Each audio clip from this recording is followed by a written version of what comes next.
I'd also like to thank Paul Turler for stepping forward to be our liaison.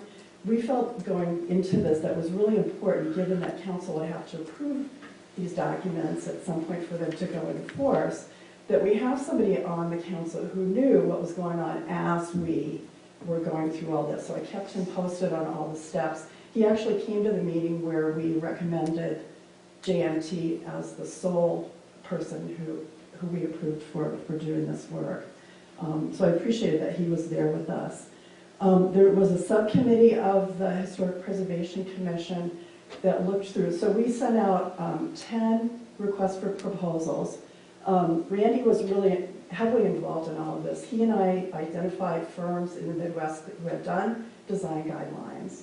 We sent out 10 requests for proposals. We got 4 proposals back. And the subcommittee members read carefully through these detailed proposals. We also looked at other past work from these firms that wasn't in the proposal. I also called some references for the firms. The people in the subcommittee went through all this detailed work. Edith Dawson was on our subcommittee. She's our youngest member. Dwayne Ash was on it. Wade Squires, who has since left Mount Vernon, but we wanted to have an architect on the commission, on the subcommittee, and then Randy also was on the subcommittee. And I might add, 2 of our most important editors of the design guidelines as we did these revisions were Randy. Randy did a really careful job of making sure that everything was in line. And also Edith Dawson made 2 really substantive contributions to the guidelines that really improved them. So I especially want to thank those two members. And also the commission as a whole. This has been a months-long project. We've talked about it a lot on the commission. I would say the city should be really pleased to have a dream team on the Historic Preservation Commission. These are folks who are dedicated to historic preservation. They do work, they volunteer for jobs, they're just pretty amazing. And I'm very excited about getting 2 new members that I know will be really active on the commission. So thanks for approving those folks tonight. Let me say a little bit about historic districts and preservation of historic districts. So when a historic district is set up, it's usually buildings that were built during a certain historical period. So Ash Park was built during the time when lots of lumber was able to come into Mount Vernon from the railroad. So lots of those homes are frame homes. The brick homes were made during the quarry period when the quarry was operating here and a stone quarry was here and a brick facility. They also have to have historical integrity. So the Ash Park District, when it was formed, those houses looked pretty much the way they did in 1920 or 1919 or at the turn of the century. They looked similar to the way that they did. And historic integrity is really important. That can deteriorate the minute a historic district is formed, right? Somebody wants to tear off the porch on their house and put on a deck, or they want to change the way the windows look. And sometimes those changes are small, but an accumulation of all those small changes can add up to something pretty major that changes the historic district. Guttenberg is an example where this was not a slow process.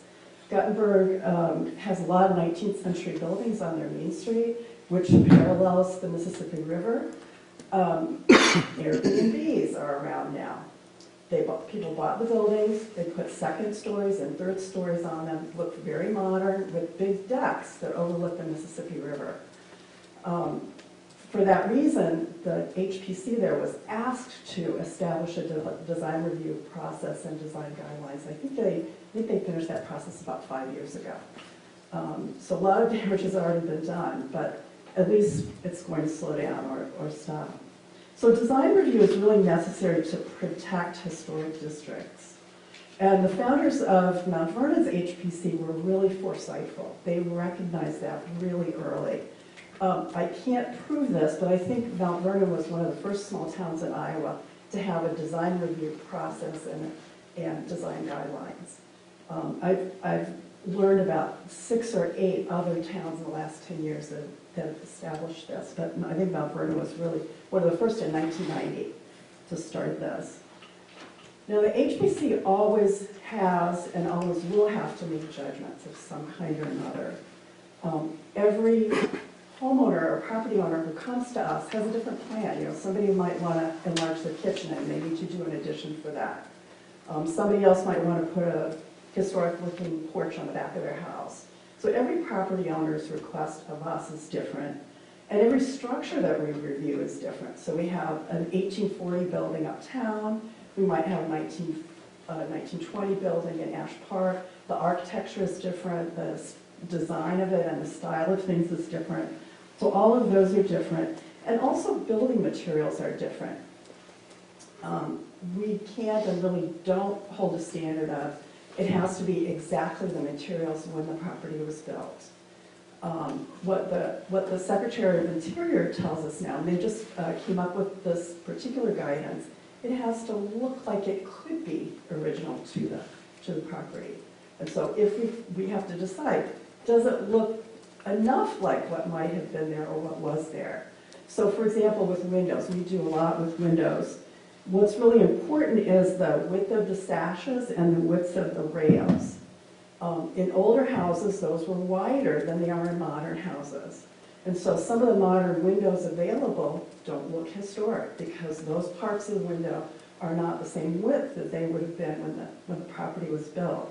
And so we have to also look at what materials are they using and do they look enough like what was historic. So we have to make a judgment call there. We're guided, we have to do continuing education. We're also kind of historic preservation nerds, so we go to stuff and we learn a lot. And so we have a process, a thought process that we go through that has principles. But property owners have not up to this point always been aware of that. And so what we wanted to do with these guidelines is have as much as we can on paper, so that if someone wants to do a project with their house, they can get a fairly good idea about whether that will be appropriate or not. And that was our goal with these guidelines, is to get everything that we could out there so that people would know before they come to us what might be appropriate and what might not. So that was our goal. And one of the reasons we chose JMT is they really emphasized a common language approach, and we felt that they would do the best at having guidelines that were complete enough to guide our work and to guide people in making decisions, but also would be explained clearly. Let me say a little bit about what's in them. So there will be a quiz after this about the document that I sent you, a little pop quiz at the end, so all those little details. But let me give you an overview of what's expanded. So we really wanted to expand the guidelines. They were a little bit too brief before. First, why do preservation? That's a chapter in there. Economic value and social value of historic homes. There were details on our process. So we've sent a newsletter out regularly to folks in the historic districts, just describing what our process is. This is even more detailed in the design guidelines. It talks about when our meetings are, what we do, how you apply, and so forth. There's a section on building types and architectural and an architectural style guide. So you can look at it, your house, and you can know, is it a Victorian? Is it a Gothic? Is it a Craftsman? And that will show you what kind of, what do the windows look on a Craftsman house? What do they look like in a Victorian house? So that will help people know what's appropriate and what's not. There's a section on quality of substitute materials, and again, that's a major emphasis from the Secretary of the Interior, is using substitute materials that can look like what was there originally. We kept a separate residential and commercial section. So if somebody who's in the commercial district, they don't necessarily have to learn about all the things in residential. But JMT did add institutional to the commercial section because Cornell College it's not retail or commercial, but there's similar building properties there that are seen in the commercial district. There are updated accessibility and energy conservation guidance. These are things that have changed a lot in the last 30 years. There is a section on signage. So, for example, they proposed that we have ordinances on sandwich boards, which are used a lot here in Mount Vernon, but weren't legal before. And so they're kind of old-fashioned, and so we wanted to be able to do that. So Lee has been really helpful in making sure the ordinance is in correspondence with what we'd like to do. The demolition ordinance was passed after the design guidelines were made before, and so we have a section on demolition. And then there's an updated resource section, information on tax credits and how you apply for those, books on historic preservation, listed those. So that's kind of what's new in the guidelines and what we want to expand on in the guidelines. I don't know if you have questions about anything at this point. When will this get inserted onto the website?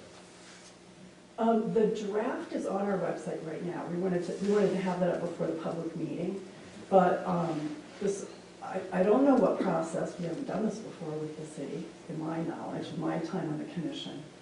My understanding is it would be passed the way other things are passed. So I don't know if you would do 3 readings on this. It doesn't technically have to be, so by ordinance, under historic preservation, I believe it just states that the Historic Preservation Commission would adopt a set of design guidelines.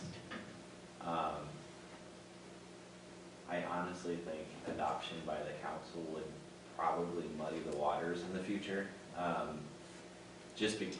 Unless we change the existing ordinance to give council somewhat of an oversight or control on the design guidelines, but my interpretation, Guy Booth is here too, so you can add to this, but my interpretation of the historic preservation ordinance is that the design guidelines are under Historic Preservation Commission, and then any appeal of those guidelines or decisions of HPC would come to City Council.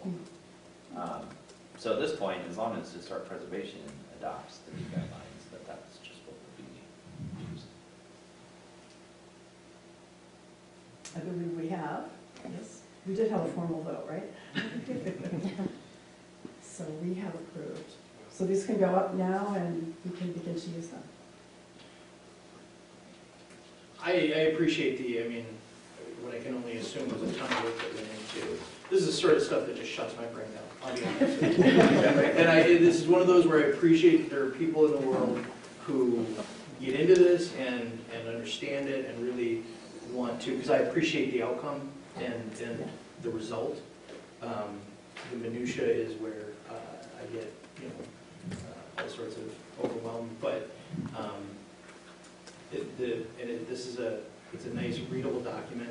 I do appreciate that it's split out in the recognition of Cornell and not really fitting residential, not really fitting commercial, but also being addressed, obviously, one of our biggest historic preservation locations, just by area, I would assume. So anyway, thanks to the commission and to JMT and to everybody that put in what is clearly a ton of work. Historic preservation is obviously a big deal, or it has been for a long, long time, and appreciate the depth of leadership that we've had in this organization from the get-go. And guys have already been on it since from the get-go, but had a lot of good. Yeah, that's what I thought. And we've had a lot of good names associated with this group throughout the years, and it continues on 3 or 4 decades later. Historic preservation is important. I appreciate the fact that you were able to develop a good relationship with JMT and through that process, because that's, you make a decision based upon a paper document, and you hope that you're making the right one out of your 10 applicants or whatever for submission. But that relationship is not one that you can just assume is going to be a great relationship. So I'm glad that worked out well. Yeah, Samantha was absolutely fabulous. And she had 2 senior colleagues that she worked with, one of which came with her to the first meeting, and they just were great. And they were committed to working out the contract problems. I'm not sure why they had such a weird agreement to start with. It was just kind of strange, because it didn't acknowledge that the other party might have, might meet some guarantees, but they were willing to work it through, so that it worked out well. Good. Well, thank you. Yeah, congratulations. Thank you very much. Yes. Thanks. Well done. I thank you, Lee, also. hour today. Moving from that discussion to reports, Mayor, Council, Administrator. First of all, the December 2025 reconciliation report, which we're giving out on a quarterly basis. Any questions from that? Of staff?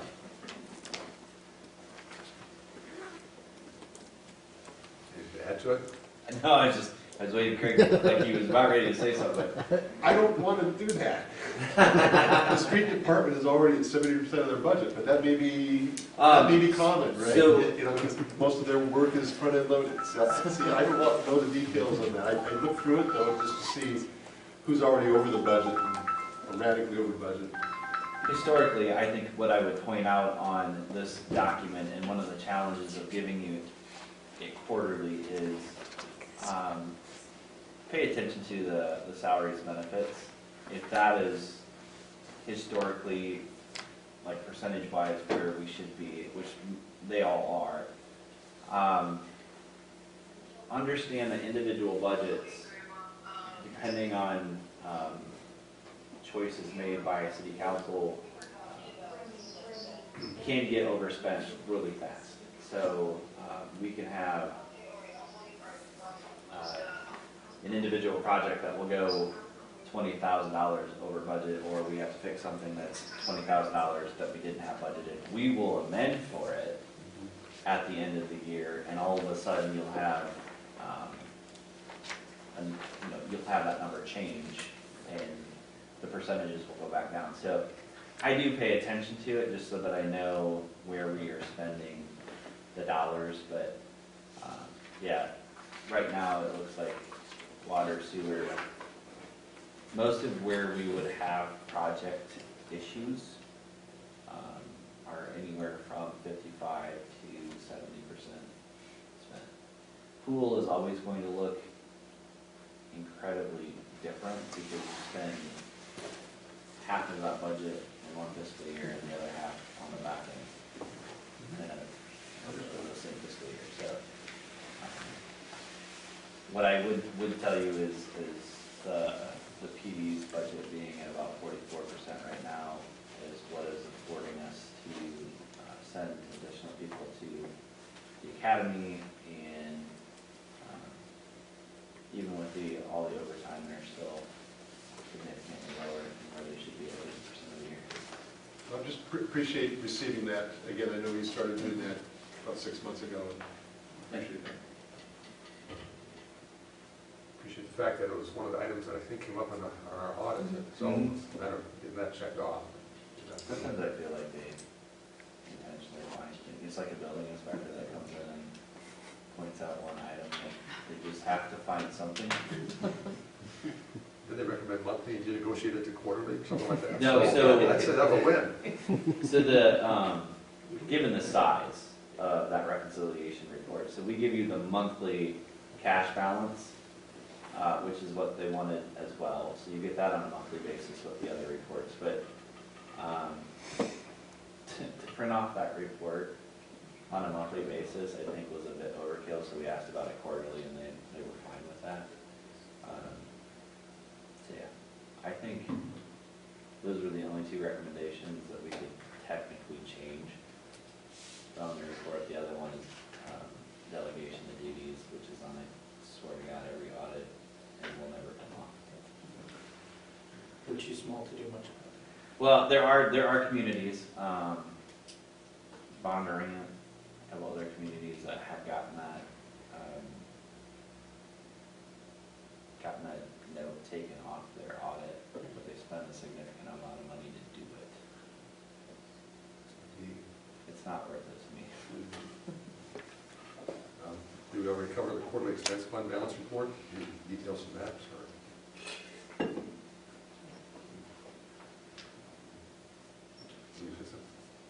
Okay. Mayor's report. Probably 4 things to mention. One, I guess, is a question: what do we want to do for the second meeting in February with President's Day? We don't need to answer that now, but I think that's our second meeting. So, do we want to keep it on that day or not? That's Typically, we move it to Tuesday or Wednesday if you have a preference on Wednesday. Wednesday? Yeah, anybody have some I opinion? have choir on Tuesday. It doesn't really matter. Choir's important. The issue is if I have department heads that come in on a holiday, then I have to give them a holiday on a different date. You can put it, pass it on. Second thing, I've got Lynn County Emergency Management meeting tomorrow. Their Zoom call for their agenda tomorrow that Representative Vernon. Third thing was to see if anybody has any submissions that they would like to present on at the Iowa League of Cities Convention. That is in usually late September. And if anybody has some topic that they would like to present on, topics would be. Where's it going to be at this year? Thank Or you. no, Bettendorf. It is Bednar, it's Bednar. But closer to Sioux City a couple of years ago, I'll tell you that. So, yes, Bednar. I think the last thing I was going to mention is from the ECOG meeting, a submission from a fellow mayor, L.D. Miller in Ely, about a document that he's put together, and I'll share this with staff, about property taxes explaining where the money comes from and goes to. He sent me a copy of what Ely's is. He has comparisons to other towns, and we're one of the towns that's compared to on here. And some of the internal data, of course, would be specific on Vernon versus Ely. But that was kind of an interesting document and a valuable document as we explained just in the last session or two how property tax, where it's going from and coming to, and so on and so forth. It's just a way to graphically explain it a little bit better, I think, and also I'll offer some points of comparison to the public that are interested in that. So I'll pass that on. And it recognizes the, where the county weighs in, where Kirkwood weighs in, and where the school district weighs in as far as expenses on taxes as well. So those are my 4 items there. Anything else from council reports, committee reports, city administrator's report? Anything to add? Got a lot of fish, right? I did. I thought you were still going to be there. No, I just, Clearly not, but. no, we got back, well, we barely got back yesterday. Oh, yeah. The further north you went, the worse the wind was.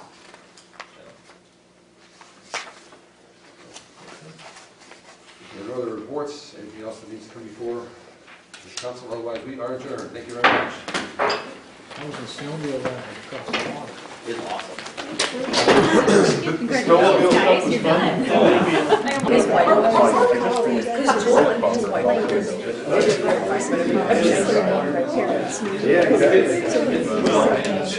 It was so long. My next projects are painting projects inside the house. There's so we covered it upstairs just a couple of days ago. Because they're. Okay, so yeah, if you can just double check on hers, I'll get, and then if I need to, I'll go back here for elastic figures, I'll just add it into his check. I think it was a choice here because of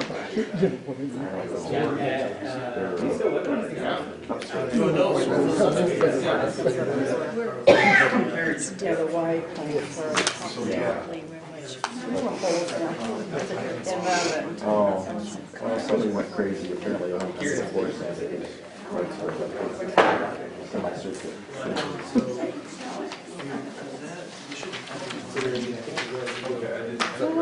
Probably don't That's why I'm not going to see our kitchen floors need to be. I'm hoping to find somebody to do that. I looked around already and have nothing. On Wednesday, we had somebody come out at a refrigerator freezer. Opened it up. Actually, my son was home for break. I was going to say, good one, Scott.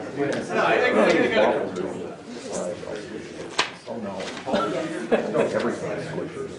Ice cream's all. Good evening, everyone, and welcome to this second meeting for the month of January for the Vernon City Council. I call this meeting officially to order, and also need to mention, first of all, that Paul Turler will not be here tonight.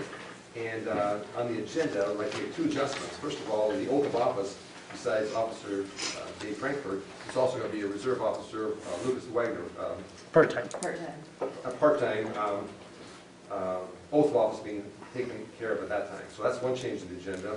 The other change is on number H, mayoral proclamation, moving that to before E, to give people that have come from out of town an opportunity to get home on a decent time before it's too cold out. So we'll read that proclamation for the public hearing. Before the public hearing or after? Before the public hearing. Perfect, got it. So those With those changes, I move approval of the agenda. Second. Thank you. It's been moved and seconded to approve the agenda as presented with the two modifications. We're ready to vote on that. All in favor of that motion, please say aye. Aye. Opposed? Motion carries. Next comes the communications part of the meeting, and if you're here to address the council on subjects that are pertaining to today's agenda, just wait for that item to come up on the agenda. If you're here to address the council on some other item that's not on the agenda, now's the time to step forward and 5 minutes, and I think you're up, yes. Just hit the button until the screen. And introduce yourself and address, and you've got 5 minutes. My name is Jacqueline Westhoff, and I've resided at 406 2nd Street Southwest in Mount Vernon for approximately 10 years. I'm not sure if this is the correct place to address this, due to the, I'm speaking to the right people. I'm attending tonight to make a formal request for City Council to approve an adjustment to current parking on the 400 block of Southwest 2nd Street. My request is to extend the current no parking area 20 to 25 feet to the east, which will allow safer backing from our driveway. Currently, cars can park up to behind our driveway, and people exiting from the bracket house. We live right next to the bracket house and see people coming and going. We did have this no parking zone added, apparently, well, for our parking, backing out of the house, driveway, I hit a car, and we're making 3-point turns, etc. So, and also a request was made for easier access to the alley to go up to bring in emergency equipment as necessary. It would significantly improve the accessibility and safety for drivers and people who park on the street. Lighting is also an issue at night with people walking on our street as we're backing up. Our sidewalk goes over, and often students and individuals walking their dogs are walking right behind there. And very dimly lit, and stopping at that sidewalk every time to make sure people aren't coming. Let's see. Currently, people are parking past this line. They're parking into the no parking zone. We frequently have people parking up there with no permits or permits, but generally they're Cornell faculty and students. We do also, we're concerned when there's city events, because we have a large amount of people who attend our events, and a lot of parking congestion. People are coming down the street, and then other people need to park back down the street so the one car can get through. So basically, it's one way when people are parking there. Along with 3rd Street, Southwest is also the same setup. City maintenance crews are often challenged with plowing the street due to the size when cars are parked there, and but they do a great job cleaning our street as much as they can during our park. We want to thank the Mount Vernon-Lisbon Police Department for patrolling this area and occasionally providing tickets or warnings to students, often students, in fact, to Cornell, who don't have a city-issued sticker. However, the problem of lack of city stickers is not the intensifying request. At this point, I would simply request consideration given to the extension of the no parking area on our block on 2nd Street Southwest, just for our safety. And I just had another backing into a vehicle that was parked farther than it should have been, and my safety did not go off of my car, the verbal or the ringing. And so, yes, so that brings me here, second accident. So thank you so much. I appreciate it. Good job. Just leave it on. Okay, thank you. Thank you, Jack. Thank you for your comments. City staff probably take under consideration, we'll probably talk to the chief police about it and go from there, see what we can do there. Thank you. I can't picture the issues up there necessarily, so that's why I look into that. Yeah. It is usually a problem area for the snowplow. You know it. Right. Thank you. Next item on the agenda is oath of office, and I think Chief Waits is going to give us an introduction.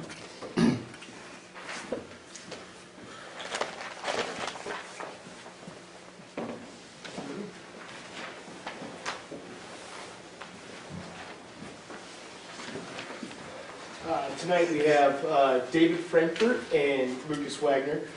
David Frankfurt has been a reserve with us for a little over a year now. He's the son of former police officer Jeff Frankfurt. He is seeking full-time. He's going to be put on as a full-time police officer with us. And then there's Lucas Wagner. He is going to be a part-time police officer with us. He is currently the DNR officer at Palisades Kepler. He lives in Marion. Yeah, he's going to be taking some time with us, mainly winter time season help. He's obviously pretty busy during the summer. So from there, we'll go with the oath of office with Mayor Lisa. Sounds good. This is a big deal, not only for you guys, but we have Officer Emeritus Jeff Frankfurt here. Finally! Drove 700 miles to get here. Well, we're glad you're here, Officer. And, you've got the sheets here. We'll get started here. Please raise your right hand. And I, state your name. I, David Wagner, Do solemnly swear that I will support the Constitution of the United States do solemnly swear that I will support the Constitution of the United States and the Constitution of the State of Iowa, and the Constitution of the State of Iowa, and I will faithfully and impartially, to the best of my ability, and I will faithfully and impartially, to the best of my ability, discharge all the duties of the office of police officer discharge all the duties of the office of police officer in the cities of Mount Vernon and Lisbon, in the cities of Mount Vernon and Lisbon, as now and hereafter required by law. as now and hereafter required by law. That is witnessed this day of January 2026 in the city of Mount Vernon, and with my signature. So thank you very much, and welcome. Thank you, sir.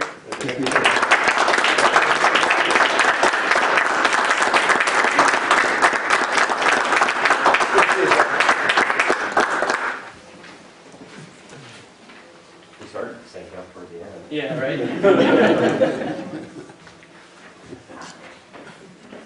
Congratulations. Yeah, thank you. Moving on to the consent agenda. We've got 6 items on the consent agenda. I would add that on item 3, 3 of the appointments to the ambulance, the LMBAS board, are reappointments. Michelle Zaruba's spot is one to replace Chief Shannon at December 31st, I think, officially. He had some candidates that, there were some candidates presented, and I did interviews with them, and in the process I picked Michelle Zaruba to be that 4th person for this time. I recognize that 3 of them are just reassigning here. So that's the only explanation I think I need. Quick question about item 5. I know Bob was on Parks and Rec previously and then had moved. Is he back in town now? He is back in town. January yes. 16th, he moved in. Okay, I know we had that conversation. Okay. With those points of clarification, I would move approval of the consent agenda. Second. Second it. Moved and seconded to approve the consent agenda with that explanation. Ready to vote on that? All in favor of the motion, please say aye. Aye. Opposed? The motion carries. Now we're up to item that moved up, mayoral proclamation.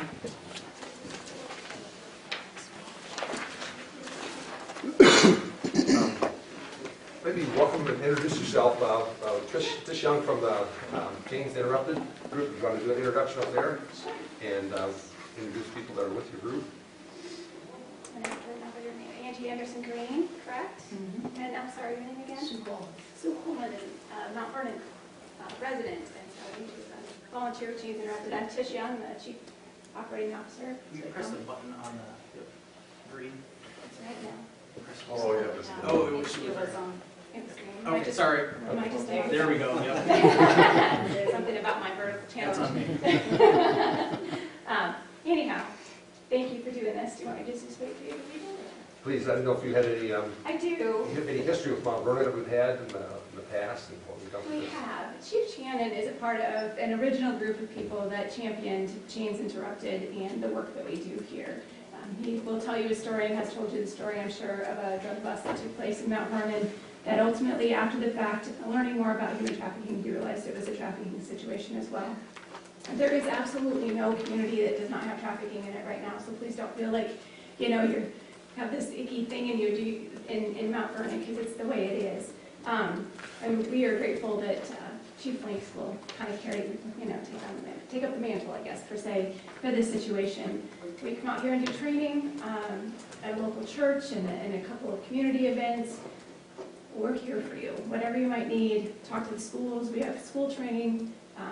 In many schools, we catch all the kids either in health class or 7th grade, 10th grade, give them kind of different training to help them spot exploitation and prevent themselves from becoming exploited. I wholeheartedly believe that trafficking, exploitation anyhow, is a when, not an if. And so we need to really prepare our kids to see that and help them understand. You have some local vendors that we use as much as possible. Midwest Designs is a member of the IBAT business, Iowa Businesses Against Trafficking. I believe the city of Mount Vernon is also a member of IBAT, and I would encourage anyone that has a business or a small business to learn something, do something, even just one thing. So we're grateful for you. And your article last year was amazing as well. So thank you. And yes, the involvement of IBAT and that includes monthly emails from Secretary of State Paul Hay. It does. And this year, this year our co-founder and CEO, Teresa Davison, will be doing a trauma-informed care statewide presentation that is Zoom, so you can log in and just listen to it or hear it later. It'll be phenomenal, learning how to communicate in a trauma-informed way. So, yeah. Okay. For that proclamation, and read this right now, proclamation for the National Human Trafficking Prevention Month. Whereas human trafficking is the use of force, fraud, or coercion to compel a person into commercial sex acts or labor services against their will, the commercial sexual exploitation of a minor constitutes human trafficking under the law, regardless of whether force, fraud, or coercion is present. There is no such thing as child prostitution.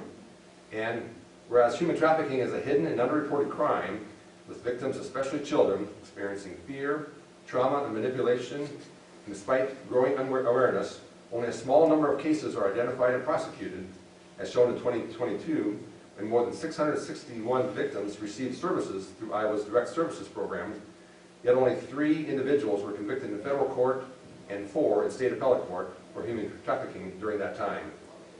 Whereas rapid technological advances have created new and escalating risks for children, including online grooming, sextortion, and the misuse of artificial intelligence to create, manipulate, and distribute sexual content. As childhood has shifted from play-based to screen-based, traffickers and predators increasingly exploit social media, gaming platforms, messaging apps, and online platforms to target and coerce youth. And whereas online sexual exploitation is one of the fastest growing forms of trafficking, placing children and teens at heightened risk and underscoring the urgent need for prevention, education, and community vigilance, as online grooming and exploitation of children is no longer an if scenario, but when, impacting families and communities across Iowa. And whereas the city of Mount Vernon joins Chains Interrupted in its commitment to community education, survivor services, legislative advocacy, professional training, and collaboration with law enforcement to prevent human trafficking and support survivors, including a partnership with the Lynn County Attorney's Office that helps secure the first conviction and sentencing in the state of Iowa under the law, mandating life in prison without the possibility of parole for sex trafficking, demonstrating the impact of coordinated community and prosecutorial efforts. Now therefore, I, Thomas M. Weisler, Mayor of Mount Vernon, do hereby proclaim the month of January 2026 as Human Trafficking Prevention and Awareness Month, and encourage all citizens to become informed, remain vigilant, both online and in our communities, to report suspicious activity and work together to end trafficking and exploitation in all its forms. For education, prevention, or survivor assistance, contact Chains Interrupted at 319-364-0222. And to report suspected trafficking, you can contact the National Human Trafficking Hotline at 1-888-373-7888. And in witness thereof, I have heretofore set my hand and accused and caused to be affixed to the seal of the city of Mount Vernon, Iowa, this 19th day of January 2026, Thomas M. Weisler. So, there we are. Thank you so Thank you very much. Thank you. Thank you for coming. Thanks for reminding us about this important cause. Now, we need to officially open public hearing on item E1, and that's the ordinance granting to Interstate Power Light Company, its successors and assignments, a non-exclusive 25-year franchise to acquire, construct, erect, maintain, and operate an electric power and transmission system in the city of Mount Vernon, Iowa. We're officially opening the public comment section, and is there anybody here to speak to that? Do you want to talk about what got us to this point and where we're at on the We've actually approved this ordinance once. There's a discrepancy in the public hearing notice in the paper and the amount of days that can lapse before you actually hold a public hearing. So, in an effort to make sure that it can't be thrown out on the technicality, we're going back through the process. We'd rather get it fixed now, so thanks for doing that. Does anybody here from the public that is here to speak to that topic? Otherwise, I will close the public meeting, the public hearing on that event, and then we'll go to F1. That is the ordinance 119-2026A, granting to Interstate Power and Light Company, successors and signs, a non-exclusive 25-year franchise to acquire, construct, erect, maintain, and operate an electric power and transmission system in the city of Mount Vernon, Iowa. Any questions, staff? Any comments of staff? I would move to approve ordinance 1-19-2026A granting Interstate Power and Light and its successors non-exclusive 25-year franchise to acquire, construct, erect, maintain, and operate electric power transmission system in the city of Mount Vernon. This is a motion to approve the first reading and proceed to the second. Thanks for noting that. Is there a second? I'll second. Okay. Just a question, as this is the third time we have discussed it, would we like to perhaps waive? I think the process is we do the first, and then we can. You have to approve the first, 2 and 3. and then if you would like, you can waive the second and third reading. But I will forewarn you, it takes all four of you to make that happen. So, first item that's on the agenda is the first reading. I have a second. I think we have Craig and Scott. Oh, gotcha. Yep. Any discussion? Ready to vote on that? That is a roll call vote. Ms. Lori. Hanson Claire? Aye.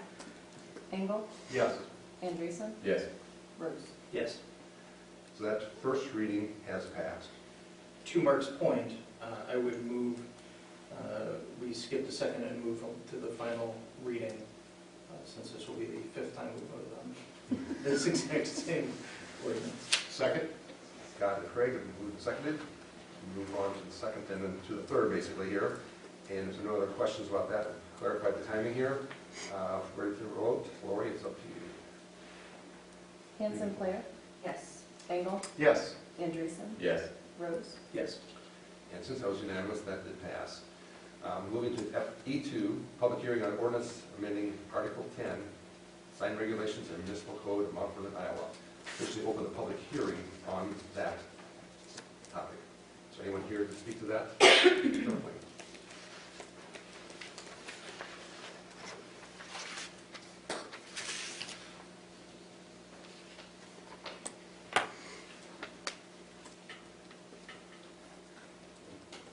4 points with regard to that, basically, panel boards, etc., neon signs, cabin signs. error. Anybody out here to speak to that? Any comment from planning and zoning, or anybody? Okay. Lee Bradbury, Planning and Zoning. You should have had when you arrived a fresh page. The highlights in yellow are the recommendations from the Planning and Zoning Commission for removal from that language.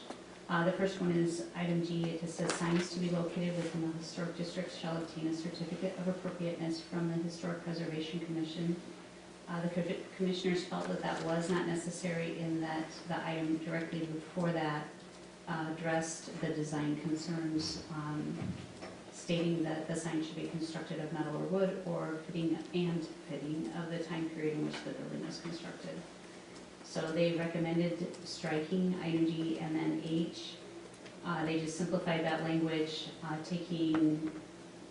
identifying the zoning administrator from that and just stating sandwich board signs in the central business district shall be subject to removal during community events to ensure the safety of pedestrians. So just simplifying that for enforcement purposes. Thanks, Lee. Thanks for that clarification, and thanks for your work with the commission. Anybody else here to speak to that item? Otherwise, we will close officially the public hearing and then move on to F2. Ordinance 119-2026B, amending Article 10, sign regulations of municipal code of Mount Vernon, as we just explained. I'll move to approve the first reading of ordinance 119-2026B, amending Article 10, sign regulations of the municipal code of Mount Vernon. Is there a second? I will second that. Okay.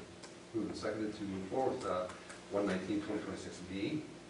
I did want to just clarify, the neon we're talking about here is specific only to open and closed signs, is that correct? Okay.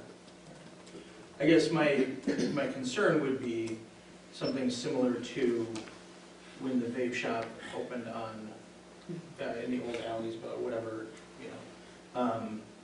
And so as long as what we're doing here doesn't okay that sort of thing. The Historic Preservation Commission raised that same concern. And there is another section in the sign ordinance that addresses brightness and brightness levels, so we'll be able to catch it under that.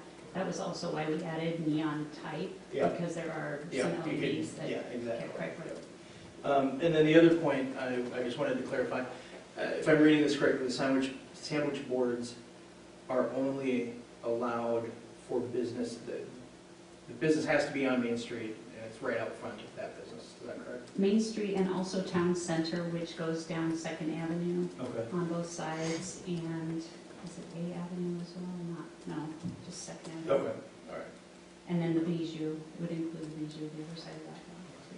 But the signs would be immediately adjacent to those buildings. Correct. So as an example, the Bijou couldn't put a sign up in front of Bauman's directing people down. Correct. Okay. So there are currently 3 signs that are being placed on the corners of intersections, and those 3 signs will have to be moved. Okay. Either two of them can go in front of the businesses for which they represent. One of them is actually for a business in the light or limited industrial, so unfortunately that one will have to go, and we'll have to find another means by which to advertise. Okay. Thank you. Mm-hmm. Any other questions of Lee at this time? So we've got a motion second on the floor, and I think we're ready to vote. Anderson? Yes. Rose? Yes. Hanson Player? Yes. Engel? Yes. And that 4-0 means that resolution passes, that ordinance passes. Moving on to G, resolution for approval, resolution 119-2026A, setting a public hearing date to approve the purchase, sale, and agreement, 1040 2nd Avenue Northwest, the old public works site, as required by Iowa Code, section 364.7.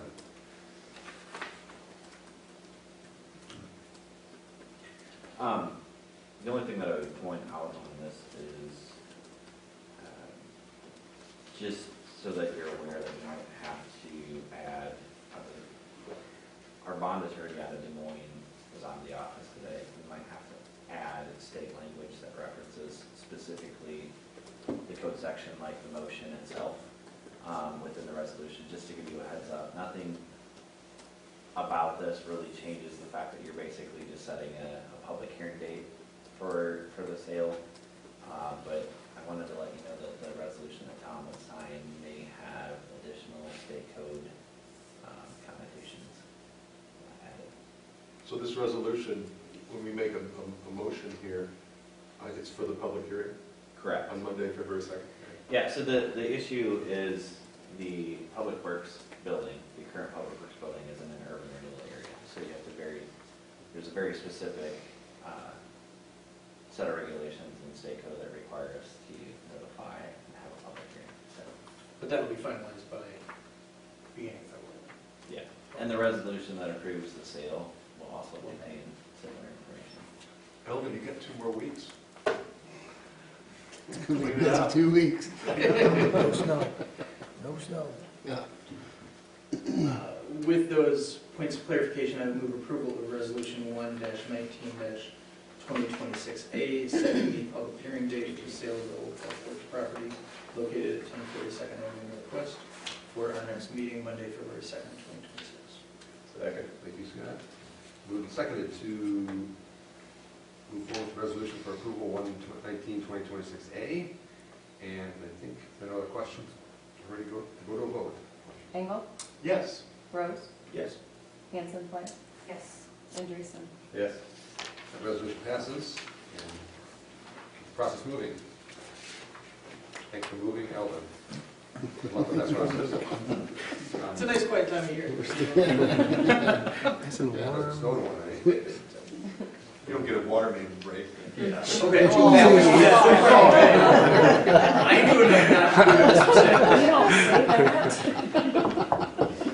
Moving to J, motion for approval. Claims list came out this afternoon. Any questions, anything to pull off of that? I think Marcia should be here to present this. Yes. I agree. She's not zooming in, I'm a little Where she disappointed. is a lot warmer. Talking about water main breaks and you're bringing Martha's wrath? I would approve the claims list as presented. I would move to approve the claims list as presented. I'll second. Moved and seconded to approve the claims list. We're ready to vote on that? It's a roll, or not a roll call vote. All in favor of the motion, please say aye. Aye. And opposed? Motion carries. And J2 is discussion consideration of replacement amplifiers, LVC. Council action as needed. This is actually a change order because of time constraints that had to be approved. It's within my spending limit, but I wanted to make you aware of what was going on. Again, this is another group of equipment that has reached their 5-year shelf life and needs to be replaced. Money comes out of the LBC lost money. Amplifiers for the building as a whole or individual rooms? The community room and the fitness studio. So we previously approved the control panels, which operate the system. They were hoping the amplifiers would be compatible, but they're proprietary, so we have to replace them. What will be done with the old one? Recycle. You will pass a resolution at some point that gets rid of miscellaneous equipment. Typically, we would put them on gov deals, or if anybody is willing to take them. We learned one of them is actually fried. It does not work. Those will go in the. So not that one. Yeah.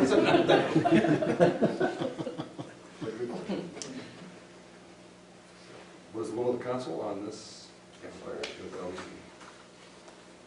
I would move approval. Go ahead. Move approval of change order number 1 for the purchase of amplifiers for the LBC in the total of $2,086.04.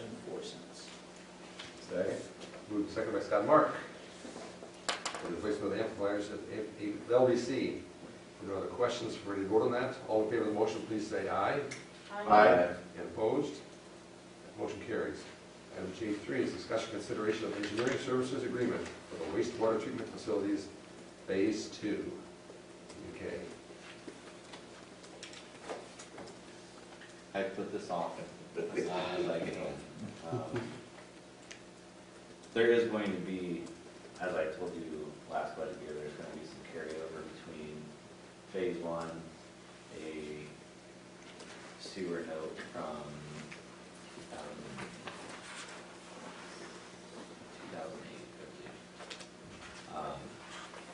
But moving forward with the $79,000 worth of engineering contracts to get to the point where we can go for bidding documents keeps us in line with the DNR on our permit. This would be for phase 2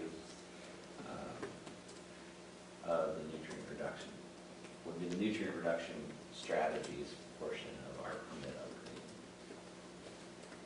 And since I hung out with some individuals from New Hampton and they're facing a $30 million upgrade, I'm not feeling quite as bad about our $4 to $5 million upgrade anymore. But I'm still trying to finagle this so that one bond comes off and another one can come on, so we don't necessarily have to see significant increases beyond what we already have. What did you say the estimated cost of phase 2 is going to be? $4 to $5 million. And these are state mandated phases to nutrient reduction. The first phase was about 1.8 million, and that was to put the UV disinfection. So essentially, we added chutes for the discharge to run through, and then it's a bank of UV light bulbs, very expensive UV light bulbs. And before it's discharged out of the sewer plant, it has to run through those bulbs. I would move to approve the wastewater treatment facility phase 2 modeling process as written. Craig, is there a second? Second. Okay, Mark, moved and seconded to start the process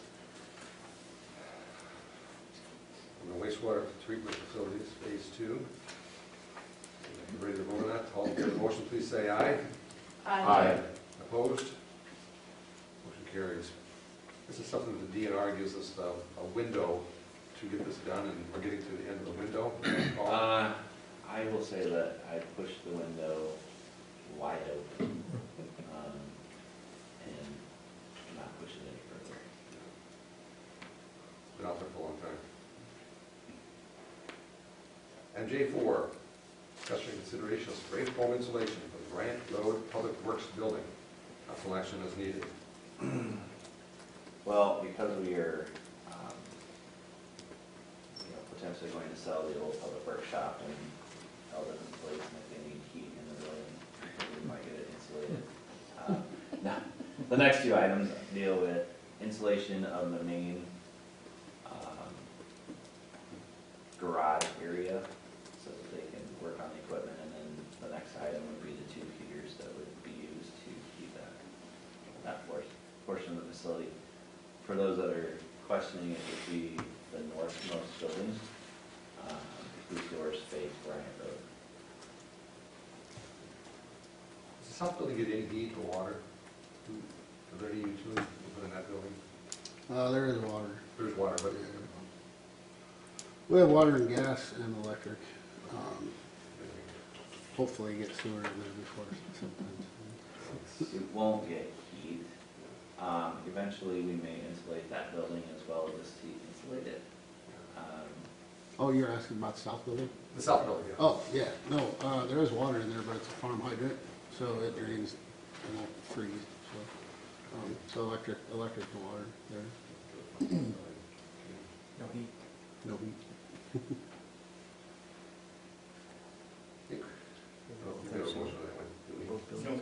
With that, I would move approval of the classic spray foam installation estimate 1029 in the amount of $38,713.08.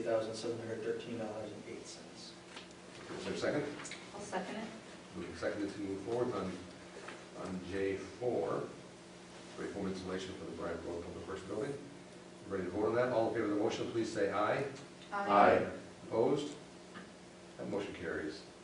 Continuation here, J5, tube heater system for the Bryant Road Public Works Building.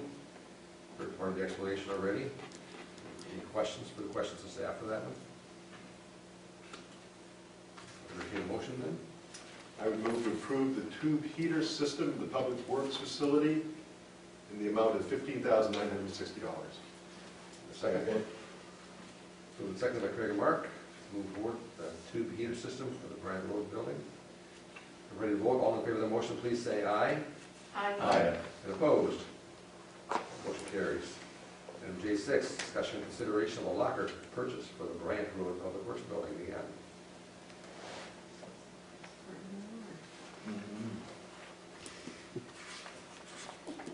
Any explanation? Just putting- No, I mean, Someone put their stuff. their Yeah. break room currently sits at the old Public Works site. This is more square footage for them, but they will have individual lockers, places to do or complete training. And then Melo's office, there will be an additional office out there, so just getting some equipment for that. It's nice they gave you a little volume discount, 20%. Yep, I searched and searched and searched. For high schools that are closing. Spider web. Where you get a locker. Well, so we currently, in our current break room, there are, I think, 5 or 6 lockers. They're wooden lockers. The guys can put their personal items in there, or any PPE, that sort of stuff. There's not enough lockers for everybody, so a couple of them share one, and one uses his truck. But this would provide them with a much nicer space and everybody would have one. It's a new facility. New site, new building, as well. All the work you guys did on it, I'm very good. Absolutely. So, I move approval of the locker purchase for the Public Works facility in the amount of $6,600. Thank you, Scott. Is there a second? Second. Mark. Moved and seconded to move forward with the locker purchase for the Public Works site. Ready to vote on that? All in favor of that motion, please say aye. Aye. And opposed? That motion carries. J7 is discussion consideration of the JMT invoice 6-276762, HPC design guidelines. Council action is needed. We have representatives from HPC here. Anyone like to speak of it? Speak about it? I'll No, speak about it actually- more a little bit later.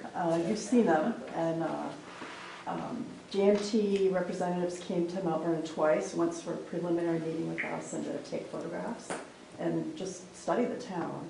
They also came back for a public meeting, and they did 4 drafts of the guidelines. We gradually got them closer and closer to matching what we needed for the commission and what was appropriate for Mount Vernon. One of the public meetings, and I was impressed with the crowd that was there. Yeah. Just quite a few people, citizens from the public there. Well, community representation. And with the final document in hand that you're going to present to us here in a moment, this is the final payment, correct? Yes. Unless you decide to make changes in it.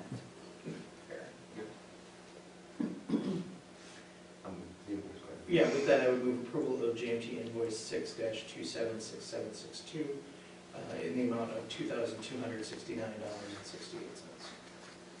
Is there a second? Second. Shereen. Moved and seconded to move forward with the JMT invoice. And if there are no other questions, staff, on this one, ready to vote on that? All in favor of the motion, please say aye. Aye. And opposed? Motion carries. I lost my spot on my laptop here. That's because we're getting credit. Okay. It's so unusual. That's exciting. Session consideration Imagine of you change- negotiate this? I had to double check with the email came here, like, is that actually a credit? $80,000 credit. Right. It'll pay for lockers. I was like, I think they'll approve it, I mean. If there are no other questions, they said they would like it as soon as possible, so I would like to go ahead and approve.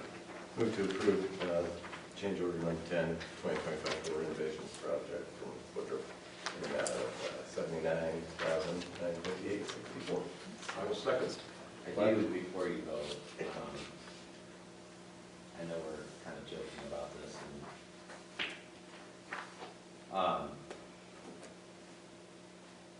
I'm not sure any contractors are going to come work for me anymore after these projects, but I do want to point out that Woodruff did stand behind this number. The the day this discussion happened, it was not a good day for either of the Water's Edge or the individuals from Cleveland. Cleveland. No, natural playscapes, or what is it, natural? Oh, natural. Or- Slide? Yeah.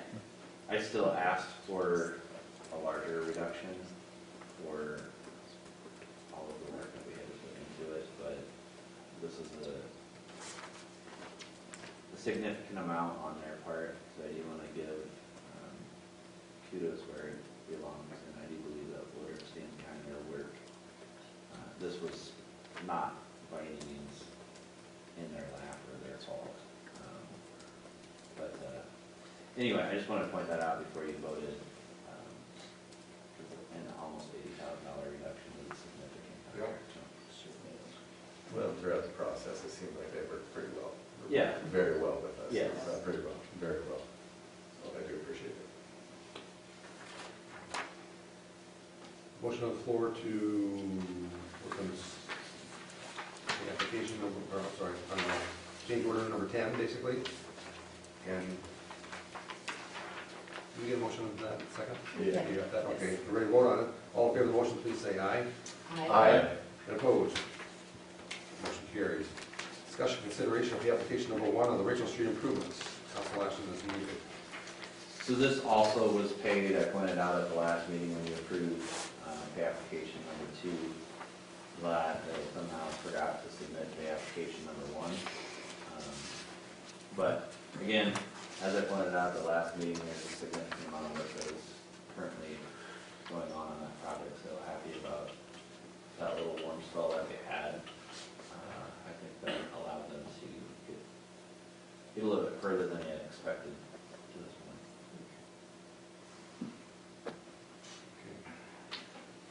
Any comments about the application? I would move approval of the pay estimate number 1, Rachel Street improvements in the amount of $112,795.72. Thank you, Craig. Is there a second? Second. Thank you, Mark. Move the second to move forward with the application number 1 on the Rachel Street project. Ready to vote on that? All in favor of that motion, please say aye. Aye. Opposed? Motion carries. Reports to be received and filed. Vernon-Lisbon Police Report. Questions of Chief?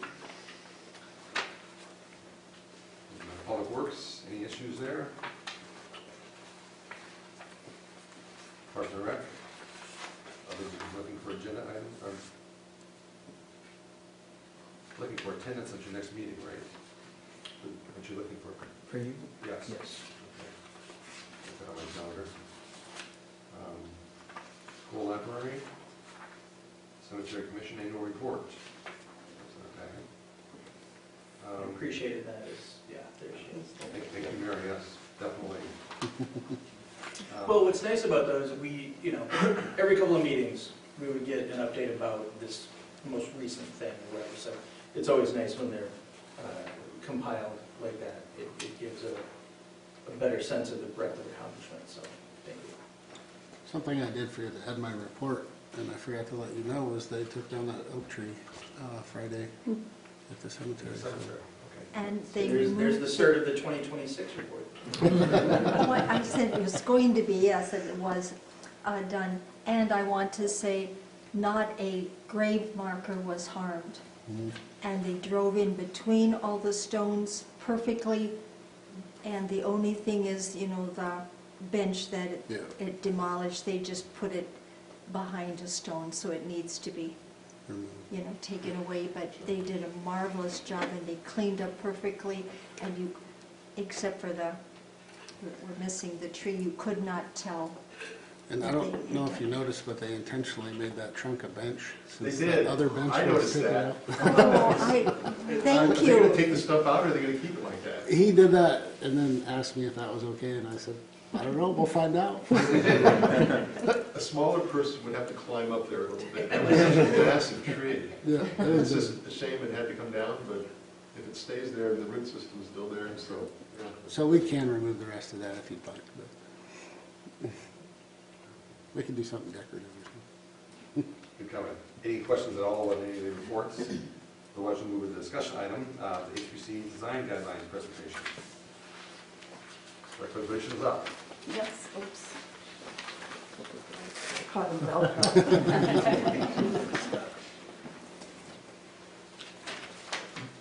The green light is on, that means the, okay, great. I am Sue Astley, I live at 703 Fifth Avenue Northwest. I am the former chair of the Mount Vernon Historic Preservation Commission.